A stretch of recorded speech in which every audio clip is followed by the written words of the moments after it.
नमस्कार दोस्तों, पंचमुखी क्लासेज में आपका स्वागत है। आज मैं आप लोगों को आर्थिक सर्वेक्षण रिपोर्ट, इकोनॉमी सर्वे रिपोर्ट 2022 के बारे में बताऊंगा। ठीक है, तो देखिए इसके बारे में जानकारी लेते हैं। इसको जो जारी किया है, उसको जारी किसने किया है? निर्मला सीतारमण ने जारी किया है। निर्मला सीतारमण ने जारी किया है। ये क्या है? ये भारत के वित्त मंत्री हैं। ये भारत के वित्त मंत्री हैं। इन्होंने ही इकोनॉमी सर्वे रिपोर्ट 2022 जारी किया है। ठीक है, कब पेश किया ये रिपोर्ट? 31 जनवरी 2022 को पेश किया। ठीक है, ये जो रिपोर्ट है ये हर साल कब आती है? जिस दिन केंद्रीय बजट पेश होना होता है उसके जस्ट एक दिन पहले ये रिपोर्ट आती है। तैयार किसने किया है? तैयार किया है अनंत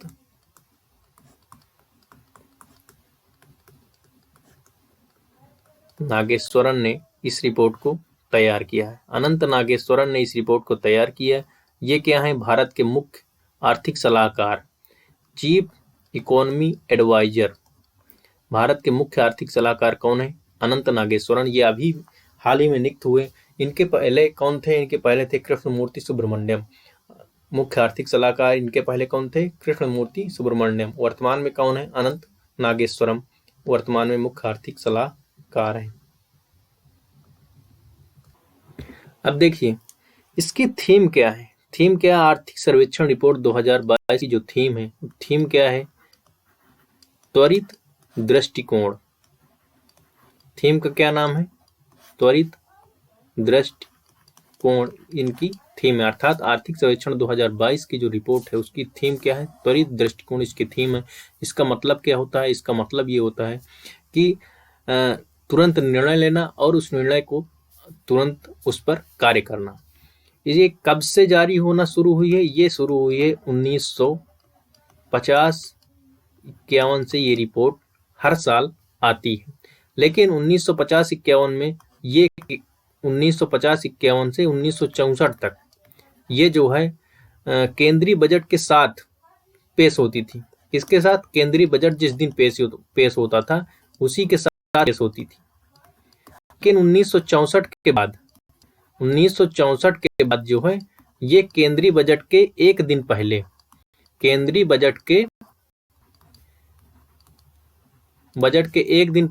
होती है। एक दिन पहले पेश होती है। अर्थात 1950-51 से ये जारी होना शुरू हुई है। 1964 तक ये केंद्रीय बजट के साथ पेश होती थी। केंद्रीय बजट के साथ 1964 तक, और 1964 के बाद जो है ये केंद्रीय बजट से एक दिन पहले पेश की जाती है। आर्थिक सर्वेक्षण रिपोर्ट अब देखिए कितने भागों में पेश होती है। इस बार ये इसके दो भाग थे। भाग एक में क्या है? भाग एक में है कि जो आने वाले समय में, अर्थात जो आने वाला एक वर्ष है उसमें आर्थिक चुनौतियां हमारे सामने कौन सी आर्थिक चुनौतियां आएंगी उसके बारे में भाग एक में उस बारे में जानकारी दी गई। और जो भाग दो है, भाग दो में क्या कहा गया है? भाग दो के बारे में जानकारी दी गई। भाग दो के बारे में क्या जानकारी दी गई है कि जो बीता वर्ष है, अर्थात जो 2021 और 22 का जो वर्ष है उसमें उसके बारे में विश्लेषण किया गया। अर्थात उस वर्ष में जो हमने लक्ष्य रखा था बजट में उसमें हमने कितना कार्य किया उस पूरे का हमने क्या किया? विश्लेषण किया है। इसके बाद जीडीपी वृद्धि दर। अब जो है इसमें अनुमान लगाया जाता है कि जीडीपी वृद्धि दर अर्थात 2021-22 की वृद्धि दर कितनी थी? तो वो थी 9.2%। ये आंकड़ा पूछा जाता है, इसको ध्यान रखना। ठीक है, और 2022-23 की वृद्धि कितनी रहने की उम्मीद लगाई गई है? तो इस आर्थिक सर्वेक्षण रिपोर्ट में 2022-23 की जो वृद्धि दर रहने की उम्मीद लगाई गई है वो 8 से 8.5% जीडीपी वृद्धि दर रहने की उम्मीद या अनुमान लगाया गया है। अब देखिए ये इतने इसके जो है जीडीपी वृद्धि दर के आंकड़े हो गए कि इतनी 2021-22 में 9.2% और 2022-23 में 8 से 8.5% बढ़ने की मतलब उम्मीद लगाई गई है। और इसके बाद आगे चलते हैं। इसके 3 क्षेत्र होते हैं। जो जीडीपी होता है, जो ग्रोथ रेट होता है, उसमें 3 क्षेत्र होते हैं। 3 क्षेत्र कौन कौन से होते हैं? 3 क्षेत्र होते हैं। एक हो गया कृषि, एक हो गया उद्योग और एक हो गया सेवा। तो कृषि में जो बढ़ोतरी हुई है 2021-22 में जो कृषि में जो बढ़ोतरी हुई है वो कितनी हुई है? 3.9%। 3.9% किस में बढ़ी है? ये कृषि क्षेत्र में बढ़ी है। ठीक है। और उद्योग में कितना हुआ है 2021-22 में ही? इसमें हुआ है 11.8%। 11.8% की जीडीपी वृद्धि किससे हुई है? उद्योग, द्वितीय क्षेत्र अर्थात उद्योग में। और तृतीय क्षेत्र के अंतर्गत कौन आता है? तृतीय क्षेत्र के अंतर्गत आता है सेवा।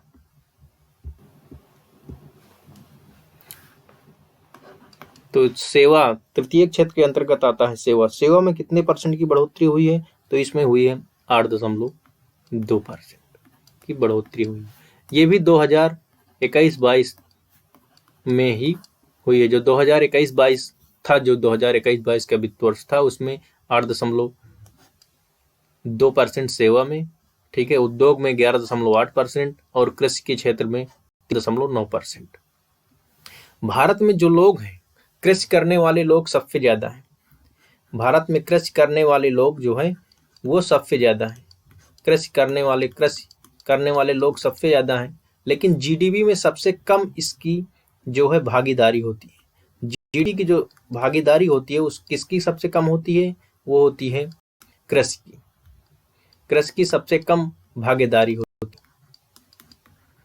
लेकिन जो सेवा होता है, सेवा के अंतर्गत आ जाते हैं हॉस्पिटल, शिक्षा, इस तरह के अंतर्गत इसकी जीडीपी में सबसे ज्यादा भागीदारी किसकी होती है? सेवा क्षेत्र की सबसे ज्यादा भागीदारी जीडीपी में होती है और सबसे कम कृषि की होती है। आगे देखते हैं हम। अब देखो आगे देखते हैं स्टार्टअप। स्टार्टअप के क्षेत्र में भारत जब 2016-17 में भारत के पास कुल कितने स्टार्टअप, मान्यता प्राप्त स्टार्टअप थे? 2016-17 के अंतर्गत थे 733। लेकिन 2021-22 तक कितने हो गए? 2021-22 तक हो गए 14,000। भारत के पास स्टार्टअप 2016-17 में 733 थे। 2021-22 में कितने हो गए? 14,000 स्टार्टअप भारत के अंदर हो गए। अब देखिए आगे देखते हैं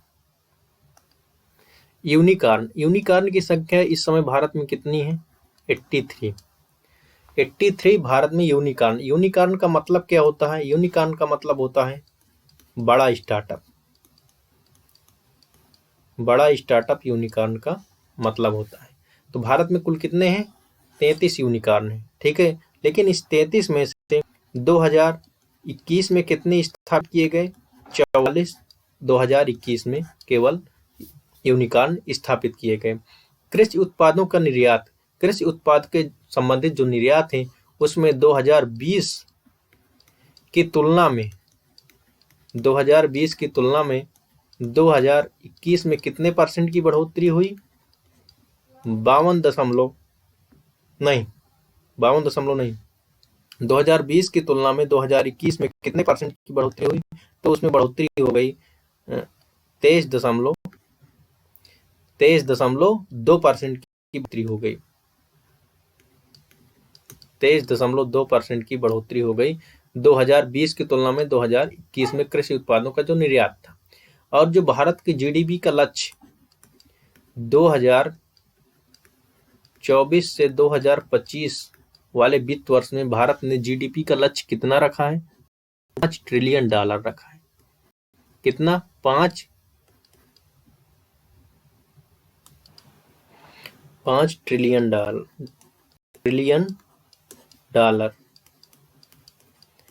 कि भारत की जो जीडीपी है कितना पहुंच जाएगी 2024-25 तक में, $5 ट्रिलियन। अब ट्रिलियन का मतलब देखो, 10⁶ का मतलब होता है मिलियन, ठीक है। 10⁹ का मतलब होता है बिलियन,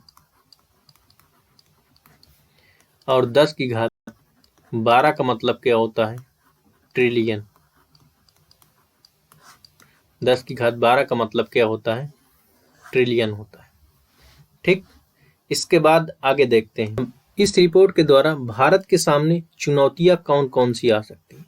तो एक तो सबसे बड़ी चुनौती आ सकती है, तो जो खनिज की आपूर्ति, जो आपूर्ति है, आपूर्ति किस चीज की, खनिज की कमी हो रही है। कमी के कारण क्या होगी, उसमें कीमत में वृद्धि हो जाएगी।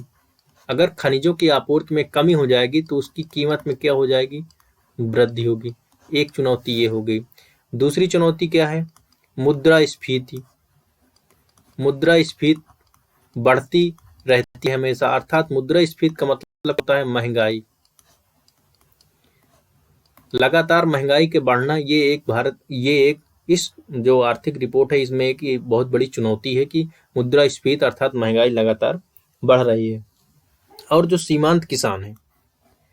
सीमांत किसान अर्थात छोटे किसान हैं, उनकी उत्पादकता में सुधार, सीमांत किसानों की उत्पादकता में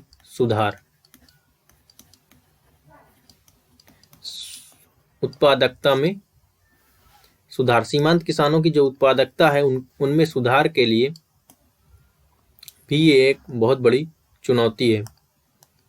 उनकी जो उत्पादन क्षमता है, उनके मतलब उसमें सुधार नहीं हो रहा है। इसके बाद मुद्रास्फीति। मुद्रास्फीति क्या होती है, मुद्रास्फीति का मतलब होता है महंगाई, ठीक है। तो इसमें 2 इंडेक्स जारी होते हैं, एक होता है सीपीआई। सीपीआई का मतलब होता है कंज्यूमर प्राइस इंडेक्स, इसे ही क्या बोलते हैं, उपभोक्ता मूल्य सूचकांक।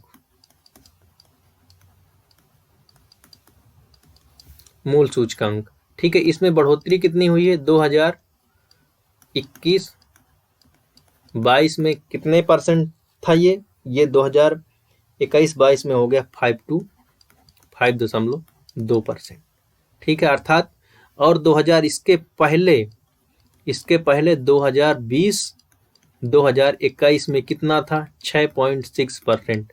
अर्थात महंगाई में क्या हो गई, कमी आई है। अर्थात जो 2021-22 का जो वित्त वर्ष था उसमें महंगाई में क्या हो गई, कमी आ गई। इसके बाद भारत का जो विदेशी एक इंडेक्स और होता है इसमें, उसको क्या बोलते हैं, WPI।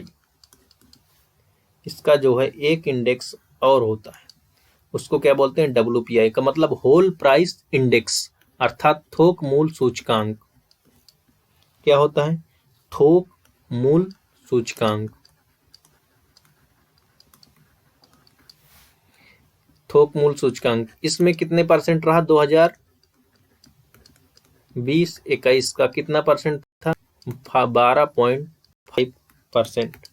ये था थोक मूल्य सूचकांक का जो 2021-22 में था, ये 12.5% इंडेक्स में, तो 12.5% थी। इसके बाद विदेशी मुद्रा भंडार। भारत में कितनी विदेशी मुद्रा भंडार है, तो 633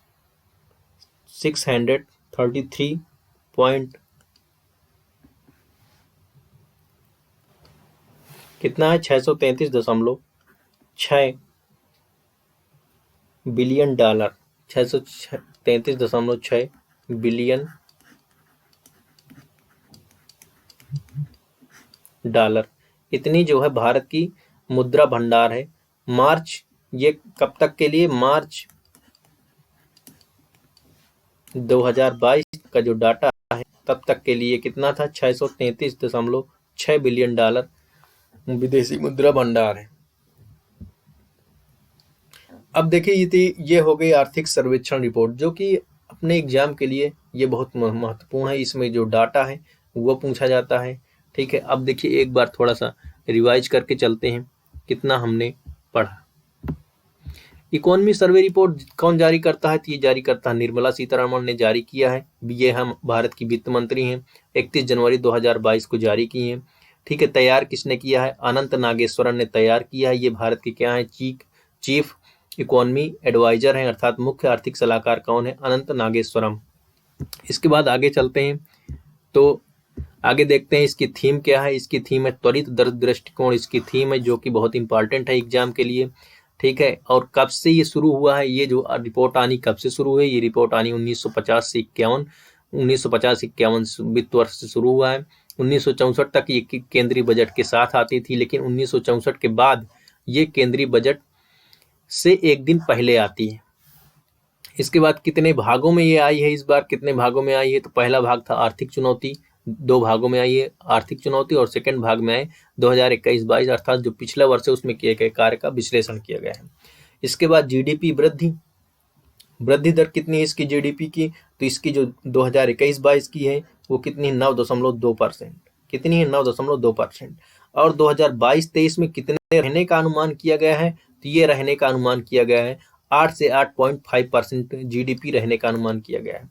अब ये कमी क्यों आ गई है? कमी आ गई है ओमिक्रॉन जो इस समय कोरोना का वायरस चल रहा है, कोविड-19 का वायरस ओमिक्रॉन है, उसकी कारण से इसमें वृद्धि दर में कमी आने का अनुमान लगाया गया है।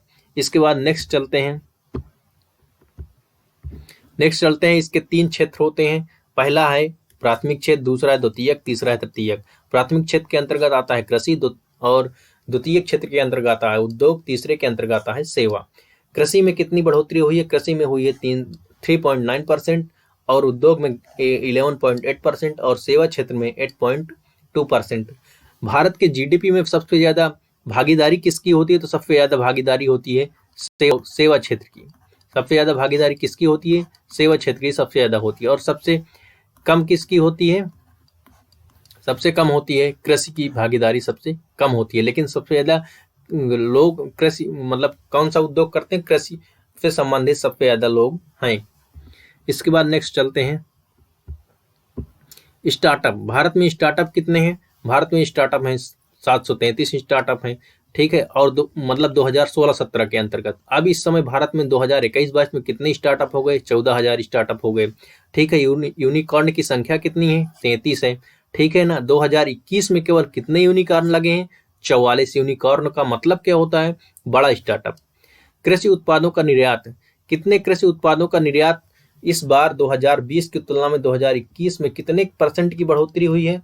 तो हुई है 23.2% की बढ़ोतरी हुई है कृषि उत्पादों के निर्यात में। भारत का जीडीपी का लक्ष्य कितना रखा गया है? 2024 से 25 तक में वित्त वर्ष तक भारत का जीडीपी का लक्ष्य रखा गया है $5 ट्रिलियन। $5 ट्रिलियन, और इसमें इस $5 ट्रिलियन को बनाने के लिए भारत का $1.4 ट्रिलियन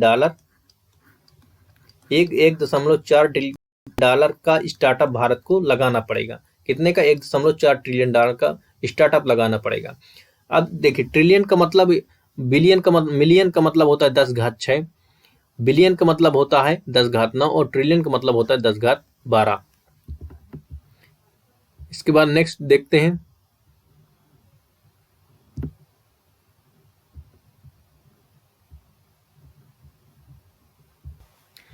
इसमें चुनौतियां कौन कौन सी हैं भारत के सामने? तो पहले है आपूर्ति, अर्थात चुनौती कौन कौन सी है भारत के सामने? इसमें है आपूर्ति में कमी, अर्थात किसकी आपूर्ति में? जो खनिज पदार्थ है, अगर उसकी आपूर्ति में कमी आ गई तो उसकी जो कीमत होगी वो बढ़ जाएगी। मुद्रास्फीति अर्थात महंगाई क्या होगी? महंगाई बढ़ रही है, लगातार बढ़ रही है, आप देख ही रहे हैं महंगाई बढ़ रही है। इसके बाद सीमांत किसानों की उत्पादक क्षमता, अर्थात उनकी जो आय है, किसान जो सीमांत किसान, छोटे किसान, भारत में ज्यादातर छोटे किसान ही बचे हुए हैं। जो छोटे किसान है उनकी आय नहीं बढ़ रही है। सीमांत किसानों की उत्पादकता और आय उनको बढ़ाने के लिए ये एक भारत के जो आर्थिक सर्वेक्षण रिपोर्ट है उसमें एक ही चुनौती, बहुत बड़ी चुनौती है। इसके बाद मुद्रास्फीति का मतलब देखो, इसमें 2 प्रकार के इंडेक्स जारी होते हैं, एक सीपीआई कंज्यूमर प्राइस इंडेक्स और दूसरा है डब्ल्यूपीआई थोक मूल्य सूचकांक इंडेक्स। तो जो सीपीआई है उपभोक्ता मूल्य सूचकांक 2021 की जो रिपोर्ट है उसके अनुसार 5.2% मतलब बढ़ी थी, मतलब 5.2% क्या थी? 5.2% इसकी जो उपभोक्ता मूल्य सूचकांक थी, इसमें महंगाई थी। इसके बाद 6.6% की कमी ये 2020-21 में, अर्थात एक साल पहले। तो एक साल पहले से 2022 में कितनी कमी आ गई? तो 5.2%, अर्थात इसमें इस महंगाई में कमी आई है। इसके बाद विदेशी मुद्रा भंडार में विदेशी, इसके बाद थोक मूल्य सूचकांक, इसको भी देख लीजिए 2020-21 जो थोक मूल्य सूचकांक है 2020-21 का, इसमें 12.5% का महंगाई रही है, 12.5%। इसके बाद विदेशी मुद्रा भंडार, विदेशी मुद्रा भंडार भारत के पास कितना है? तो इस समय विदेशी मुद्रा भंडार 633.6 बिलियन डॉलर का मुद्रा भंडार है भारत के पास। तो ये थी आज की क्लास। फिर अब देखते हैं अगली क्लास।